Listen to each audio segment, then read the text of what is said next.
Public ಟೈಮ್ಸ್ಗೆ ಸ್ವಾಗತ. ಈ ಸರ್ಕಾರನೇ ಕೊನೆಯಾಗ್ತದೆ ಅನ್ನೋ ಮಾತನ್ನ ಒಂದು ಎಚ್ಚರಿಕೆ ಮುಖಾಂತರ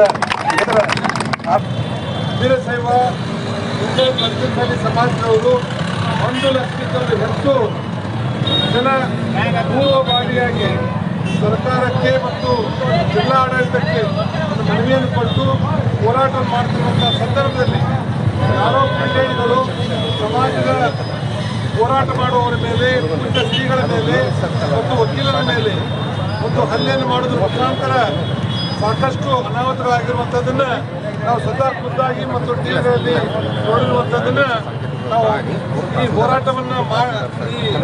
ಹೋರಾಟವನ್ನ ಹತ್ತಿಕ್ಕುವಂತ ಕೆಲಸ ಮಾಡಿರುವಂತ ಈ ಮುಖ್ಯಮಂತ್ರಿಗಳ ಧೋರಣೆಗೆ ನಾವು ಪಕ್ಷಗಳಿಗೆ ಉಗ್ರವಾಗಿ ಖಂಡನೆಯನ್ನು ಮಾಡ್ತೇವೆ.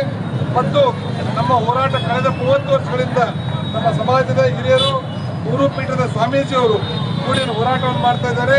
ಇಲ್ಲಿವರೆಗೆ ಮಾಡಿರುವಂಥ ಹೋರಾಟ ಅತ್ಯಂತ ಶಾಂತಿಯುತವಾಗಿ ನಾವು ಹೋರಾಟವನ್ನು ಮಾಡಿಕೊಂಡು ಬೇಡಿಕೆಗಳನ್ನು ಸರ್ಕಾರಕ್ಕೆ, ಕೇಂದ್ರ ಸರ್ಕಾರಕ್ಕೆ, ರಾಜ್ಯಪಾಲರ ಮುಖಾಂತರ ಮಾಡ್ಕೊಂಡು ಬಂದಿರುವಂಥದ್ದನ್ನ ಇಲ್ಲಿವರೆಗೆ ನೋಡಿರುವಂಥದ್ದು ನಮ್ಮ ಕಣ್ಮುಂದೆ ಇದೆ.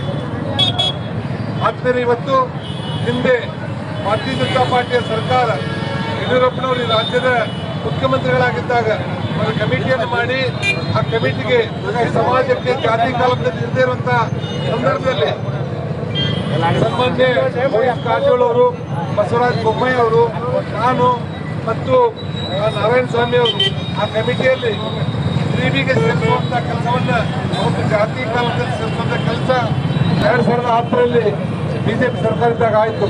ತದನಂತರ ನಮ್ಮ 2A ಬೇಕು ಅಂತೇಳಿ ಹೋರಾಟ ಮಾಡುವಂತಹ ಸಂದರ್ಭದಲ್ಲಿ 2013ರಲ್ಲಿ ಸರ್ಕಾರ ಬದಲಾವಣೆ ಆದಾಗ ಆ ಹೋರಾಟ ಅಲ್ಲಿಗೆ ಉಳಿತು.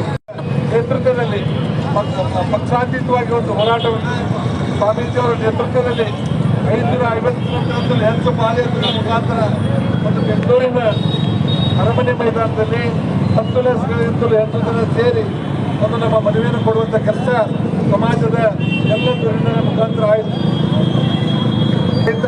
ಯಾವುದೇ ರೀತಿಯಿಂದ ಅವತ್ತಿನ ಸರ್ಕಾರ ನಮ್ಮ ಸಮಾಜದ ಯಾವುದೇ ಬಂಧುಗಳ ಮೇಲೆ ಲಾಠಿ ಪ್ರಯಾಣ ಮಾಡದಿರುವಂತದನ್ನ ಇವತ್ತು ನಾವೆಲ್ಲರೂ ನೆನಪಿಸ್ಕೋಬಹುದು. ಇವತ್ತು ಬೆಳಗಾವಿಯಲ್ಲಿ ನಡೆದಿರುವಂತಹ ಘಟನೆ 1 ಲಕ್ಷಕ್ಕಿಂತಲೂ ಹೆಚ್ಚು ಜನರ ಮೇಲೆ ಅವರಿದ್ದಾಗ ಈ ಹೋರಾಟವನ್ನು ಆಗ್ತಕ್ಕಂಥ ಕೆಲಸ ಸಿದ್ದರಾಮಯ್ಯ ಸಾಹೇಬರು ಮಾಡಿರುವಂತದನ್ನ ನಾವು ಖಂಡನೆ ಮಾಡ್ತೀವಿ. ಮತ್ತು ಯಾವ ರೀತಿ ಈ ಹೋರಾಟಗಾರರ ಮೇಲೆ, ವಕೀಲರ ಮೇಲೆ ಏನು ಒಂದು FIR ಮಾಡಿದ್ದಾರೆ, ಆ FIR ಅನ್ನ ಇಮಿಡಿಯೇಟ್ ಆಗಿ ವಾಪಸ್ ತಗೋಬೇಕು. ಮತ್ತು ಪೂಜ್ಯ ಶ್ರೀಗಳ ಮತ್ತು ಸಮಾಜದ ಹಿರಿಯರಿಗೆ ಅವರೊಂದು ಕ್ಷಮೆಯನ್ನು ಸಹಿತ ಕೇಳಬೇಕಂತ ಮಾತನ್ನ ಈ ಸಂದರ್ಭದಲ್ಲಿ ನಾನು ಹೇಳ್ತೇನೆ. ಅದನ್ನು ವಾಪಸ್ ತಗೋಬೇಕು ಮತ್ತು ಈ ಸಮಾಜ ಜನರಿಗೆ ಕ್ಷಮೆ ಕೇಳಬೇಕು ಅನ್ನೋ ಮಾತನ್ನ ಈ ಸಂದರ್ಭದಲ್ಲಿ ಹೇಳೋದ್ರ ಮುಖಾಂತರ ಇವತ್ತು ಕರ್ನಾಟಕ ರಾಜ್ಯದ 80 ಲಕ್ಷ ಈ ಸಮಾಜದ ಆಶೀರ್ವಾದ ತೆಗೆದುಕೊಂಡು ಇವತ್ತು ನಿಮ್ಮ ಸರ್ಕಾರ ನಡೀತಾ ಇದೆ. ಅದರ ಋಣವನ್ನು ದಯವಿಟ್ಟು ಮರೆಯಕ್ಕೆ ಹೋಗಬೇಡಿ. ಯಾಕಂದ್ರೆ ಅಷ್ಟೊಂದು ದೊಡ್ಡದಾಗಿರುವಂತಹ ಸಮಾಜವನ್ನ ನೀವು ನಿರ್ಲಕ್ಷ್ಯ ಮಾಡಿದರೆ ಬರುವಂತಹ ದಿವಸದಲ್ಲಿ ಈ ನಮ್ಮ ಸಮಾಜದ ಬಂಧುಗಳು ನಿಮಗೆ ತಕ್ಕ ಪಾಠವನ್ನು ಕಲಿಸ್ತಾರೆ ಅಂತ ಮಾತನ್ನ ಈ ಸಂದರ್ಭದಲ್ಲಿ ಹೇಳ್ತೇನೆ. ನಾವು ಯಾರು ಅಧಿಕಾರದಲ್ಲಿದ್ದೀರಿ, ವಿಧಾನಸಭೆ ಒಳಗಡೆ ಹೋರಾಟ ಮಾಡುವಂಥದ್ದನ್ನ ಮಾಡಿ, ಯಾರು ಚುನಾವಣೆ ಗೆದ್ದು ಜನಪ್ರತಿನಿಧಿಗಳಾಗಿರುವಂಥವ್ರು ನಿಮ್ಮ ಲೆವೆಲ್ದಲ್ಲಿ 2A ಸಿಗುವುದ್ರ ಸಲ ನೀವು ಹೋರಾಟ ಮಾಡಿ.